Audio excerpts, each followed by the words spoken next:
अस्सलामुअलैकुम। कैसे हैं? सब ठीक है? तबीयत कैसी है? आपसे पूछ रहा हूँ आपसे।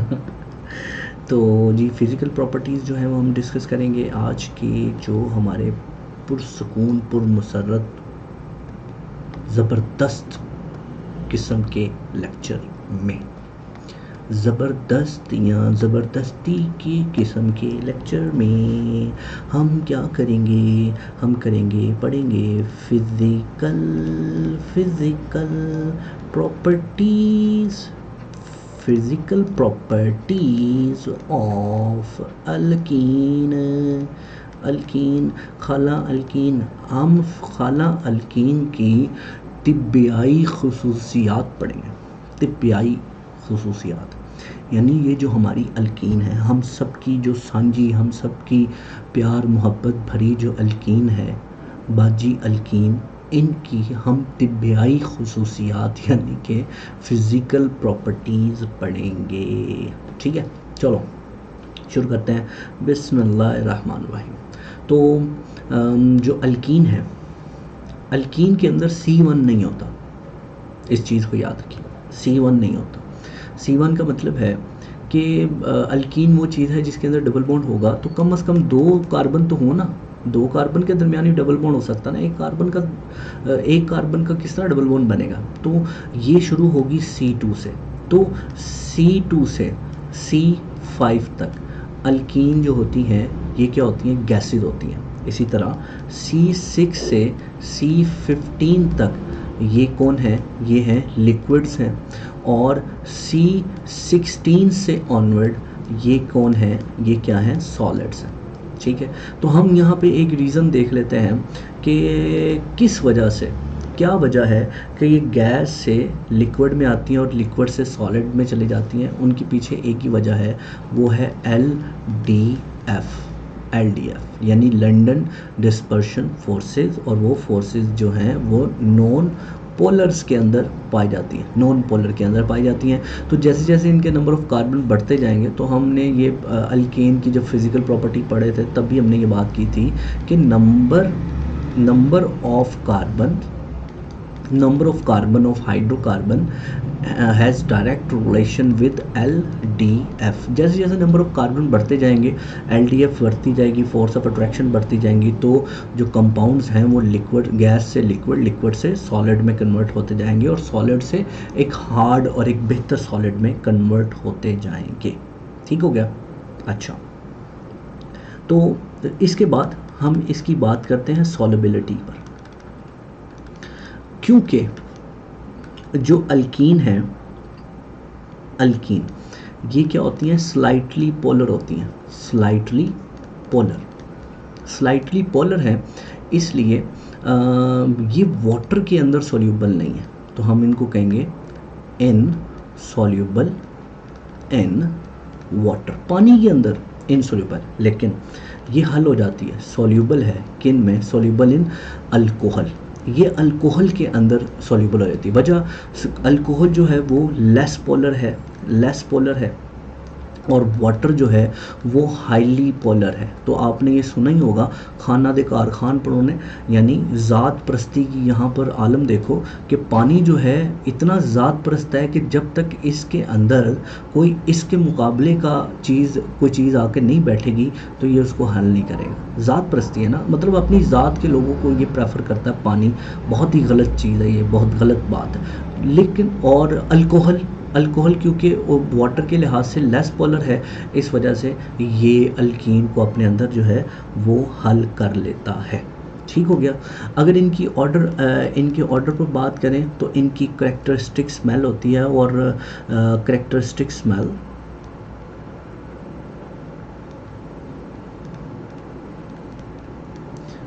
स्पेलिंग देख लीजिएगा, स्मेल होती है, करेक्टरिस्टिक स्मेल है। और इनका जो लुमिनियस फ्लेम के साथ ये जलती हैं। ठीक है, उसके बाद अगर हम इनकी पोलैरिटी पर बात करें, पोलैरिटी, तो ये क्या है? ये लेस पोलर, बहुत कम पोलर, अल्केन की निस्बत ज़्यादा पोलर है। अल्केन तो बहुत ही कम है ना, लेकिन अल्केन से थोड़ा सा ज़्यादा, लेकिन ये इतना ज़्यादा नहीं है कि ये मतलब पोलर बन जाएगा, लेकिन ये स्लाइटली पोलर है, और इतना स्लाइटली कि पानी में हल नहीं होता। ठीक हो गया। अच्छा, एक बड़ी ज़बरदस्त चीज़ जो अब हम बात करेंगे वो है रिएक्टिविटी। रिएक्टिविटी ऑफ अल्कीन, ये बहुत ज़बरदस्त है। अल्कीन की रिएक्टिविटी को जो हम डिस्कस कर रहे हैं, तो अल्कीन की रिएक्टिविटी के लिए हमें ईथीन लेना होगा और उसके जो स्ट्रक्चर है उसको समझना होगा। ईथीन और उसके स्ट्रक्चर को हमें समझना होगा। तो यहाँ पर आप देख रहे हैं कि जो ईच कार्बन है वो क्या है, वो sp2 हाइब्रिडाइज्ड है। ठीक है, इसका मतलब है इसके अंदर जो s करेक्टर है वो कितने परसेंट है, वो 33% s करेक्टर। एक बात हो गई।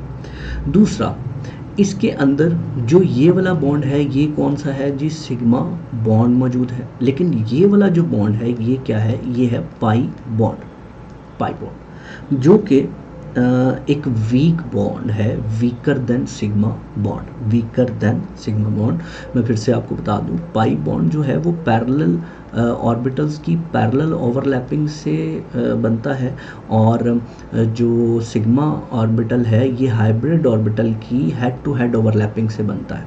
ये क्यों स्ट्रॉन्ग है, क्योंकि इस पर न्यूक्लियस का जो होल्ड है वो ज़्यादा होता है, होल्ड ज़्यादा है, और इस पर होल्ड कम है। इस वजह से पाई जो है वो वीक बॉन्ड है, और ये एक स्ट्रॉन्ग बॉन्ड है।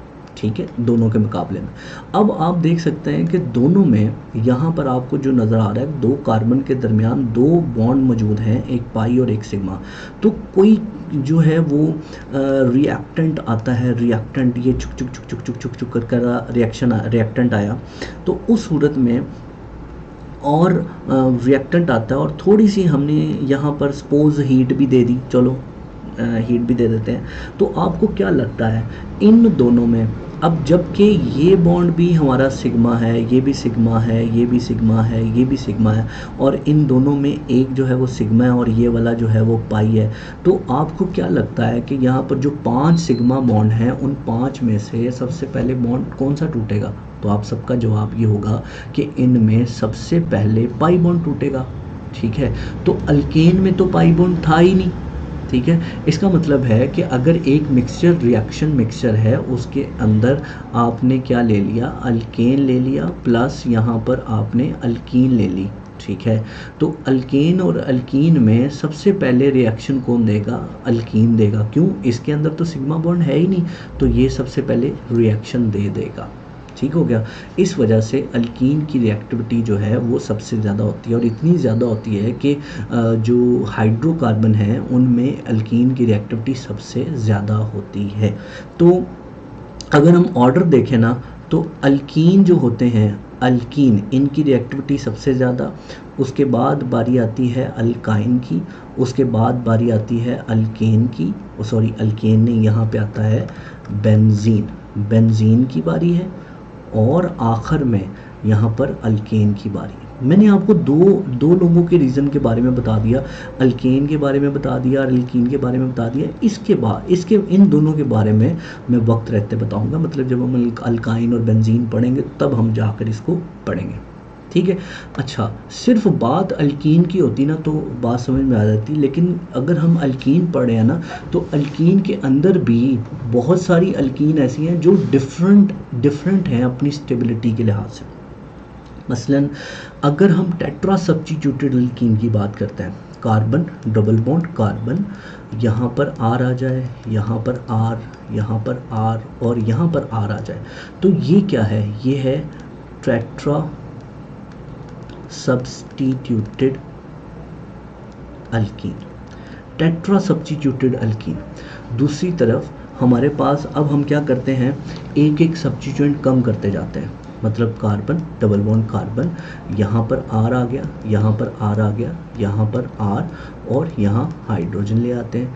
अगले इसके केस में जब हम एक और अल्काइल ग्रुप को कम करेंगे तो इनके कम होने से हमारे पास दो चीज़ें जो हैं वो पैदा होंगी, दो चीज़ें यहाँ पर हमें पैदा होंगी। एक जो है वो ट्रांस अल्कीन जो है वो हमारे पास यहाँ पे पैदा होगी, और दूसरे केस में हमारे पास सिस अल्कीन हमारे पास हासिल होगी। ठीक हो गया। अगर हम एक और कम कर दें तो हमारे पास यहाँ पे लिख लेता हूँ, ये बन जाएगा कार्बन डबल बॉन्ड, और यहाँ पर R आ गया, यहाँ हाइड्रोजन कार्बन, यहाँ हाइड्रोजन, यहाँ पे भी हाइड्रोजन, और आखिर में हमारे पास अल्कीन है जिसके पास सिर्फ और सिर्फ हाइड्रोजन मौजूद है। तो आप देख रहे हैं यहाँ पर जो अल्कीन है ये मुख्तलिफ़ तरह की हैं। ये टेट्रा है, ये ट्राई सब्स्टिट्यूटेड है, ये क्या है, डाई है, ये भी डाई है, लेकिन ये क्या है, ये ट्रांस अल्कीन है, और ये क्या है, सिस अल्कीन है। तो और ये इसके साथ मोनोकार्बन लगा हुआ है और इसके साथ कोई कार्बन नहीं लगा। तो इनमें सबसे ज़्यादा स्टेबल ये होगी, उसके बाद ये स्टेबल, उसके बाद जो ट्रांस सिस से ज़्यादा स्टेबल होती है, सिस जो है वो मोनो सब्स्टिट्यूटेड से ज़्यादा स्टेबल होती है, और जिसके पास एक कार्बन लगा होता है, और जिसके पास एक कार्बन भी नहीं है, सारे के सारे हाइड्रोजन, वो सबसे कम स्टेबल होती है।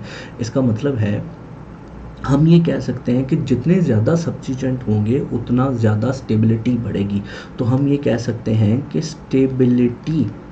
Stability has inverse relation with reactivity of alkyne. Stability बढ़ेगी तो रिएक्टिविटी डिक्रीज होती जाएगी। तो ये मैंने क्या लिखा है, ये है जी हमारा stability order of alkyne. Alkenes का स्टेबिलिटी ऑर्डर है, और ये डिफरेंट अल्कीन्स हमने देखी हैं। तो डिफरेंट अल्कीन जो यहाँ पर आपको नज़र आ रही हैं उनका मतलब रिएक्टिविटी डिफरेंट होगी। अब हम इस चीज़ पर बात करते हैं कि ये जो टेट्रा सब्स्टिट्यूटेड है, इस मतलब यहाँ पर जहाँ पर 3-4 कार्बन ग्रुप लगे हैं, कोई हाइड्रोजन नहीं लगी, ये क्यों इतना ज़्यादा मतलब स्टेबल होगी, लेस रिएक्टिव होगी। सपोज़ यहाँ पर हमारे पास कोई इलेक्ट्रोफाइल है और वो अल्कीन से रिएक्शन करने जा रहा है चुप चुप करके, तो क्योंकि यहाँ पर बल्की ग्रुप्स मौजूद हैं, बल्की ग्रुप्स यानी कार्बन मौजूद हैं, तो ये इसको क्या करेंगे, रिपेल करेंगे, रिपल्जन का, स्टेरिक हिंड्रेंस का सामना होगा। और आप देख रहे हैं कि यहाँ से यहाँ जाते हुए ये ग्रुप कम होते जा रहे हैं, तो जितने कम होते जाएंगे उतना स्टेरिक हिंड्रेंस कम होती जाएगी, रुकावट कम होती जाएगी, उस तरह स्टेबिलिटी कम होती जाएगी, रिएक्टिविटी जो है वो बढ़ती जाएगी। तो आप यहाँ पर देखें, यहाँ पर सिर्फ और सिर्फ हाइड्रोजन हमारे पास मौजूद है, सिर्फ और सिर्फ हाइड्रोजन, यानी यहाँ पर कार्बन थे और यहाँ पर सिर्फ और सिर्फ हाइड्रोजन है।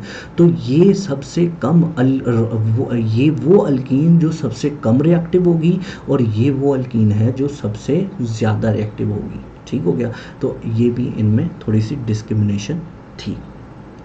ठीक हो गया।